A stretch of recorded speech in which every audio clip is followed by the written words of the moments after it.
Friends, welcome back to my channel. आज आप लोगों की डिमांड पे हम लोग जो आज एक टॉपिक रिवाइज करने वाले हैं वो है डिटर्मिनेंट्स। काफी सारे बच्चे बोल रहे थे सर डिटर्मिनेंट्स में ना एक बड़ा क्वेश्चन आ रहा है आजकल जो डायरेक्ट नहीं आ रहा। पहले क्या हो रहा था, मैट्रिक्स मेथड का डायरेक्ट क्वेश्चन आ रहा था कि you have to calculate the adjoint determinant and after that inverse निकाल के उसको आपको सॉल्व करना होता था। बट आजकल क्या हो रहा है, आजकल वो डायरेक्ट क्वेश्चंस ना देके कुछ उसमें ट्विस्ट कर देते हैं, या तो वो केस स्टडी में डाल देते हैं। तो वो वाले क्वेश्चन सर थोड़ा सा हमें एक्सप्लेन या थोड़ा सा हमें प्रैक्टिस करा दीजिए।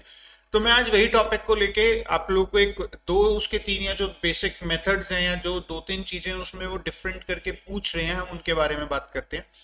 सबसे पहला क्वेश्चन अगर हम बात करें तो आजकल ना डायरेक्ट आपको क्वेश्चंस ना पूछकर वो हमसे कहा जाता है use product 4 4 minus 7 1 3 5 minus 3 minus 1 and इसे हमें मल्टीप्लाई कराने के लिए उन्होंने बोला है 1 minus 1 1 1 minus 2 minus 2 2 1 and 3 and solve. और उसके बाद हमें एक इक्वेशन दे रखी है x minus y plus z is equals to 4, x minus 2y minus 2z is equals to 9 and 2x plus y plus 3z is equals to 1। देखो यार, हम लोगों को यहाँ पे x y z की वैल्यू निकालनी है, बट जरूरी नहीं है कि हमें यहाँ पे उन्होंने ये इक्वेशन दे रखी तो हमें यहाँ पे उसे मैट्रिक्स मेथड से सॉल्व करना है।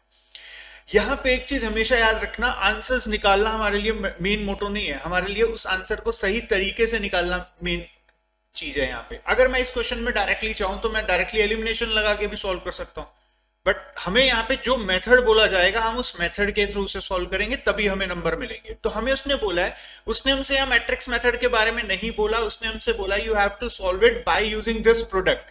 तो हम पहले देखते हैं कि इन दोनों को जो प्रोडक्ट हमें दिया है इनको प्रोडक्ट करके हमारी वैल्यूज आ क्या रही है, क्या कंडीशंस यहाँ पे क्रिएट हो रही है। तो मैं अगर इन दोनों को मल्टीप्लाई कराऊं तो इन दोनों की मल्टीप्लीकेशन के लिए हमारे पास जो फर्स्ट वैल्यू बन रही है वो -4 +4 0 और 8 टोटल वैल्यू हमारे आ गई। अब अगले के लिए हमने किया तो 4 -8 +4 तो वो 0 हो गया, -4 -8 +12 0, -7 +1 +6 0, 7 -2 +3 तो ये भी 8 हो गया, -7 -2 9 0, 5 -3 -2 0, -5 +6 -1 0, 5 +6 11 -3 8।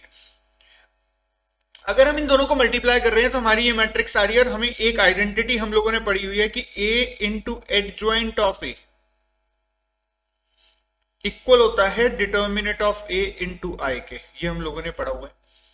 अगर हम यहाँ पे इसी प्रॉपर्टी को अप्लाई कराएं तो अगर एक वैल्यू a है तो दूसरा एडजॉइंट है, और अगर ये वैल्यू a है तो ये उसका एडजॉइंट है, एंड सामने जो हमारी वैल्यू बची है हम इसे लिख सकते हैं 8 टाइम्स ऑफ i। सो ये 8 मेरे लिए क्या आ चुका है, डिटर्मिनेंट ऑफ a। आपके लिए यहाँ 8 हो सकता है, 6 हो सकता है या कुछ भी हो सकता है, बट एक आइडेंटिकल मैट्रिक्स क्रिएट हो रही होगी, तभी हम इसको सॉल्व कर सकते हैं इसको यूज करके। अब जब मैं इस इक्वेशन की बात करता हूं तो हम इस इक्वेशन को देखते हैं। तो ये जो इक्वेशन हमें दे रखी है, अगर मैं इससे मैट्रिक्स कन्वर्ट करूं तो हमारी वैल्यू आ रही है 1 -1 1 1 -2 -2 2 1 and 3 into with x y z is equals to 4 9 and 1।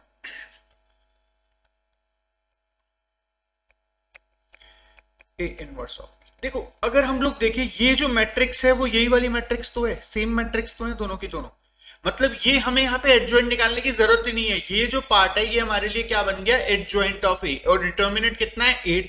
तो अब इस वैल्यू को डायरेक्टली सॉल्व करने के लिए हम यहाँ पे क्या कर सकते हैं, हम वो वाली मैट्रिक्स की जो हमारी कंडीशन है हो जाएंगी x is equals to 1/8 into जो भी ये इसकी वैल्यू थी एंड 4 9 1, जो भी इसका एडजॉइंट वैल्यू थी वो हमारी थी -4 4 4 -7 1 3 5 -3 एंड -1। सिंपल।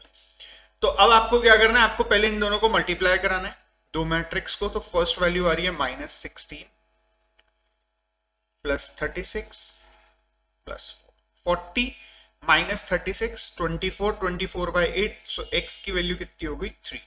नेक्स्ट वैल्यू अगर हम लोग देख रहे हैं तो वैल्यू आ रही है -28 +9 +3, सो ये हमारे लिए बचा -16, तो y की वैल्यू आ रही है -2।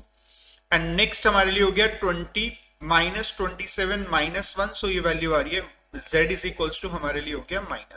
सो हमारे लिए अगर हम जब इसे सॉल्व कर रहे हैं तो हमें एडजॉइंट निकालने की जरूरत नहीं होगी इस केस में, बिकॉज हमसे ऑलरेडी उसने कह रखा है कि ये दोनों की मल्टीप्लीकेशन को यूज करना है।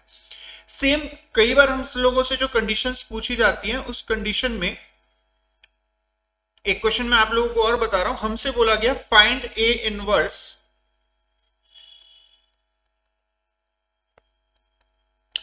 If A is equals to, हमें एक ए की वैल्यू हमें यहां पे दे रखी है और वो हमें दे रखा है 1 -1 1 2 1 -3 1 1 and 1 and solve the equation।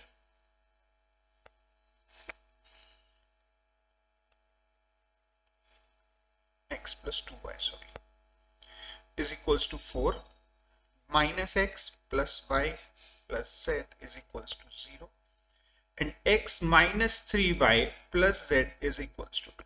देखो हमारा सबसे पहला काम है इस a का इनवर्स निकालना। आप इस a का इनवर्स निकाल लोगे। इनवर्स निकालने के बाद एक चीज याद रखना, आपको जो ये मैट्रिक्स सॉल्व करने के लिए दे रखी है, जो हमने ऊपर सॉल्व किया है उसको कहीं ना कहीं कैसे ना कैसे करके यूज जरूर होगा। आपको 2 बार कभी भी किसी क्वेश्चन में मैट्रिक्स में इनवर्स निकालने की जरूरत नहीं पड़ेगी या एडजॉइंट वगैरह निकालने की जरूरत नहीं पड़ेगी।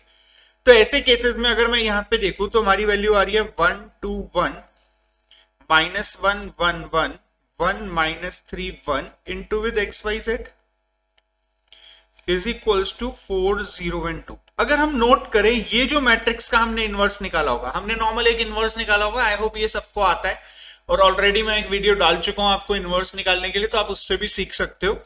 तो जो ये इनवर्स हम लोगों ने निकाला है इस ए का, क्या इस ए में और इस में कोई रिलेशन है? Answer is yes. ये दोनों एक दूसरे के ट्रांसपोज हैं। तो एक चीज याद रखना, एक का अगर ट्रांसपोज हमें गिवन है तो हमारा जो ए इनवर्स निकलेगा मैं उसका भी वहां पे ट्रांसपोज करके इसमें डायरेक्टली यूज कर सकता हूं। तो ये एक कंडीशन हमारे पास आती है जहां पे आप लोगों को ऑलरेडी ए या ए के जैसा कोई एलिमेंट दे रखा होता है, या वो ट्रांसपोज होता है या वो इनवर्स ही होता है।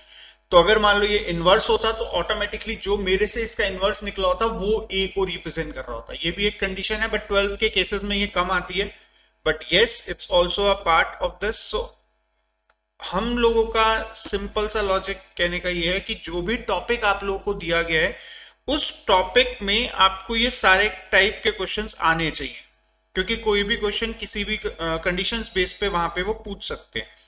अब इसी में ही मैट्रिसेस की अगर हम बात करें तो इसी में एक क्वेश्चन आ रहा है जो केस स्टडीज बेस आ रहा है। अब केस स्टडीज बेस पे आपको ने एक स्टेटमेंट बेस पे क्वेश्चन दिया हुआ है, मैं वो क्वेश्चन भी रीड कर रहा हूं। A school wants to award its students for the value of honesty, regularity and hard work with the total cash award is 6000 rupees. देखो यार, हम लोगों ने यहाँ पे क्या किया, ऑनेस्टी को हम लोगों ने x और दूसरा हमें दिया हुआ है रेगुलर आने के लिए y और थर्ड है हार्ड वर्किंग के लिए हमने ले लिया z। Honesty, regular and hard work. उसने कहा है the total money of these 3 things is 6000 rupees.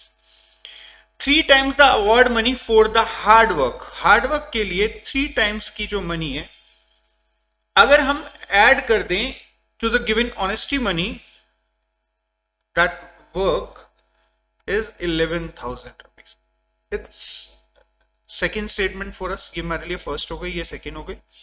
And third में हमें उसने क्या कहा है, the award money gives for honesty and the hard work together is double the one given for the regularity, यानी x plus z is equals to 2 times of 5। तो हमारी third equation हो गई x minus 2y plus z is equals to 0। तो after these converting into equations, आप इन 3 से matrix form से easily इसे सॉल्व कर सकते हो। तो देखो, जो लैंग्वेज क्वेश्चंस भी आपको मिलते हैं, आप उन लैंग्वेज क्वेश्चंस को भी इसी तरीके से कन्वर्ट करके वैल्यूज बेस पे सॉल्व कर सकते हो। कोई भी अगर और टॉपिक आप लोगों को लगता है कि हमें इसको और उसके डिफरेंट टाइप के क्वेश्चंस और ये इसी टाइप के भी अगर आपको और क्वेश्चंस वगैरह भी चाहिए, आप मुझे व्हाट्सएप कर सकते हो। स्क्रीन पे आप लोगों को नंबर भी दिख रहा होगा। कोई भी पर्टिकुलर डाउट अभी भी आप लोगों को आ रहा है, बिकॉज एग्जाम्स आने वाले हैं, तो जो भी अगर आप लोगों को प्रॉब्लम्स आ रही हैं कोई भी अगर किसी भी चीज में, आप मुझे उससे व्हाट्सएप कर सकते हो।